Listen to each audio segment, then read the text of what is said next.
We are 1.8 miles from the World Trade Center.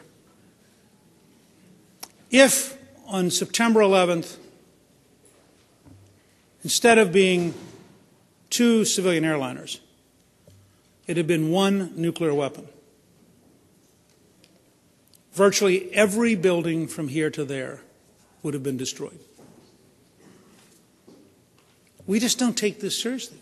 We would prefer to argue about American Idol or to watch Survivor or to talk about David Geffen or do almost anything rather than take this seriously.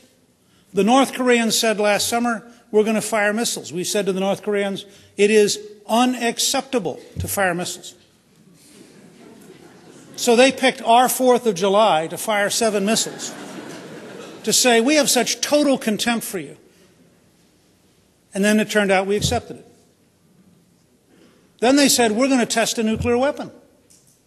Now, that nuclear weapon wouldn't have taken out all the buildings from here to there. That nuclear weapon was about a 1.6 kiloton yield. It would only have taken out about 40 blocks.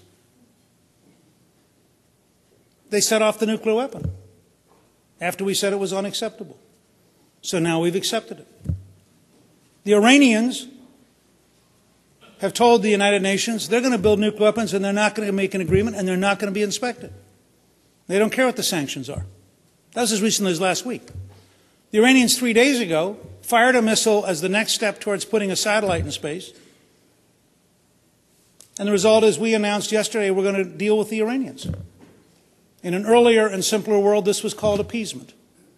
Recognizing that you don't have the nerve to try to deal with their government and make them stop, you start trying to find ways to co-opt them. And one morning we've run a real risk of losing 2 or 3 cities to nuclear or biological attack.